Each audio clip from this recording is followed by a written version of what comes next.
What's going on YouTube? It is Alex here, and can you spot the difference? Well, maybe not if you haven't watched any of my previous videos, but today I'm going to be showing you my new hood, which I got for this Betta tank.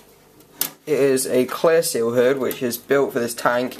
Even though it doesn't fit too great, I can like move it around a lot, and there's gaps. I don't know, kind of doesn't. I don't know. It doesn't look like it's built for this tank, but let's give you a quick look around. So first of all, we'll cover what's inside. Got this nifty little flap here. Goes up like that, just on a simple metal hinge like that. And in there's two holes. There's a bigger hole which you can see I haven't used, and then there's a smaller hole which is what these clips are attached with. And that's for attaching clips for your lighting system. Obviously I've got clips there which I've just put these plastic things over the end to make sure that the bulbs aren't able to come off at any time. And yeah, that's my bulb. It's just a 15 watt T8 bulb over this 8 gallon. And this roteller's doing really nice. It's like, sometimes it pearls. It's gone red at the top. I don't even know why. It's gravel, literally just gravel substrate. I'm not fertilizing. My nitrate is 20 ppm, and that's literally just from cycling the tank. I'm not dosing with iron or potassium or anything like that. No CO2, just literally good lighting. I've not had any algae growth, and yeah, it's just doing good. So that's the lighting for you. Obviously you've got this flap here, which is it's a good size. It goes about halfway back the tank, so you can like do whatever you want here. I can easily get like a whole hand in there, you know, if I need to. I can do whatever I need to do. So there's no need to like take off the top at all. Right here is just a little hole for heat to escape, I guess, you know, like evaporation, so it doesn't just condense on the top of the lid and rust or whatever. Here there's two corners cut. There's a corner cut there and there's a corner cut there, and that came pre-made. I didn't do that.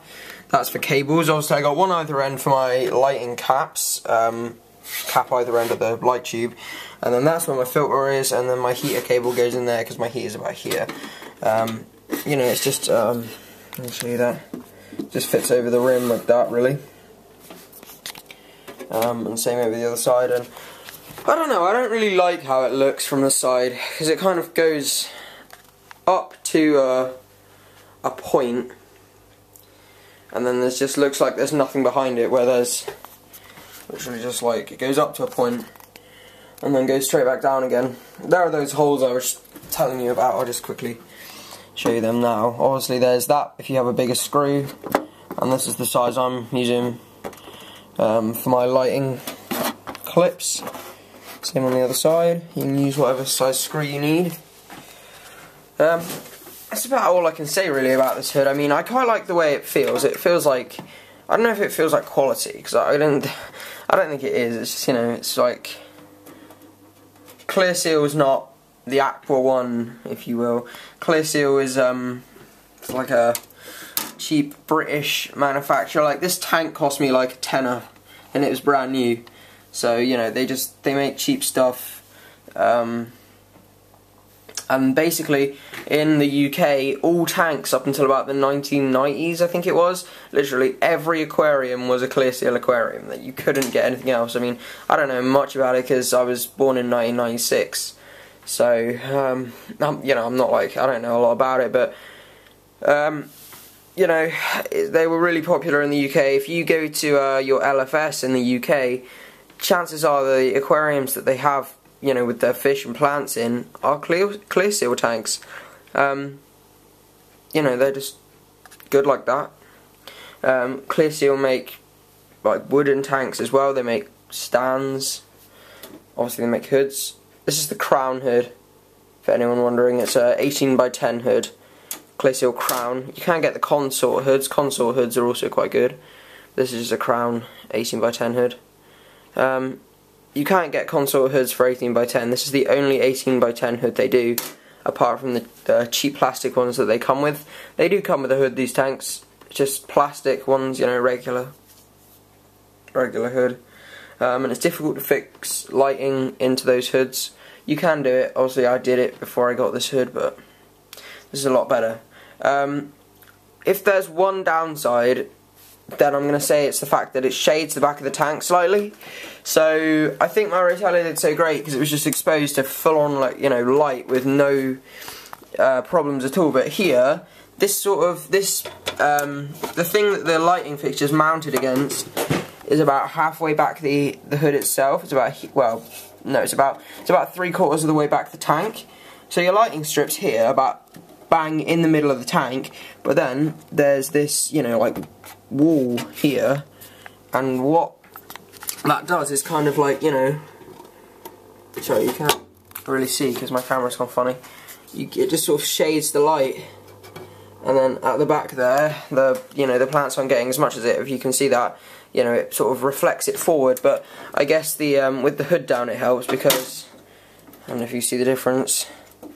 It sort of reflects it off of this, which is white, and it reflects it back into the tank. But what I might do is look up if I can get a 15-inch T8 reflector, or I could just make one out of tin foil.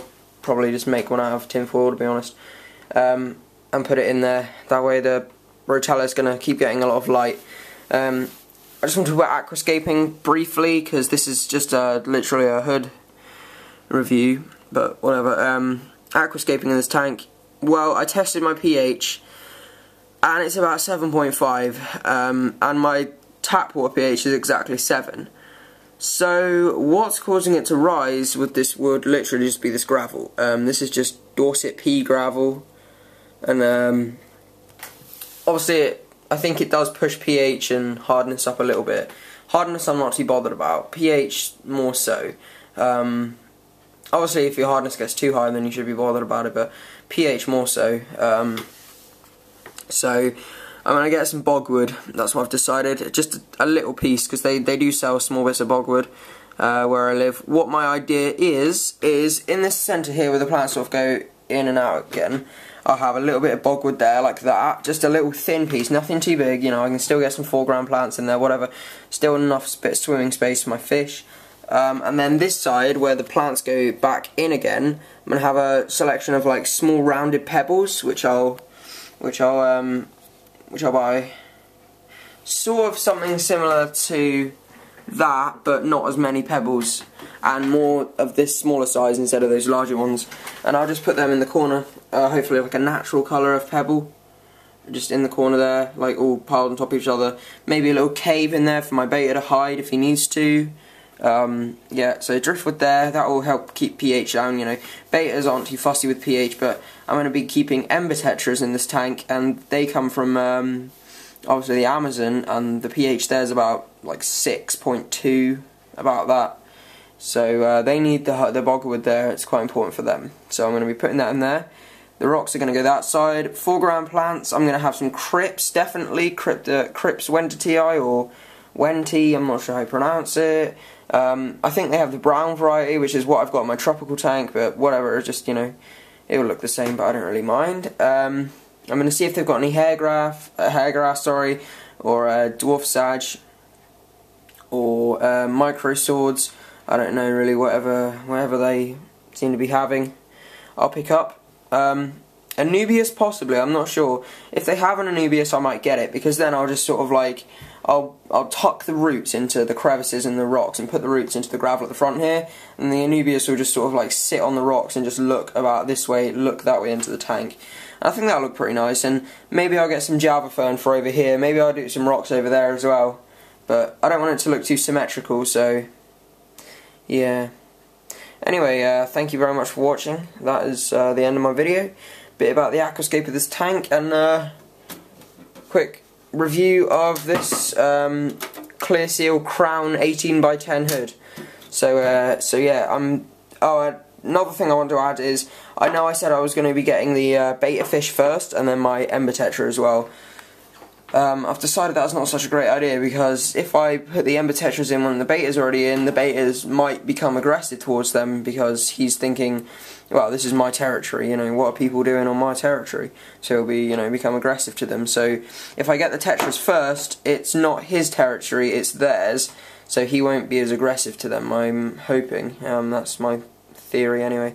Yeah, shout out to Braden, or yeah, Braden 5885, or no, sorry, it's Braden 8558, I think. Well, whatever. Check out my channel. He's in my other channel section. He told me about the Ember Tetras and the beta. You know, maybe if the beta's there first, he'll think they're intruding, and he just said, "Oh, try getting the Ember Tetras first." So, cheers for that. You know, that was a good thing to know. Thank you. And shout out to him as well, by the way. Great videos. Really great tanks. He's got amazing tanks. And shout out to Peter Panpipes. She's recently set up a Aqua 1 620T tank, so you should go over to her channel. Again, I think she's in my other channels list on my page. So go check her out. Great tank, you know. Yeah. Alright, well, thank you very much for watching, guys. Sorry this video's dragged out a bit. It's been a bit of a long video, but I don't know, I start talking and then I get carried away. Anyways, yeah, thanks for watching.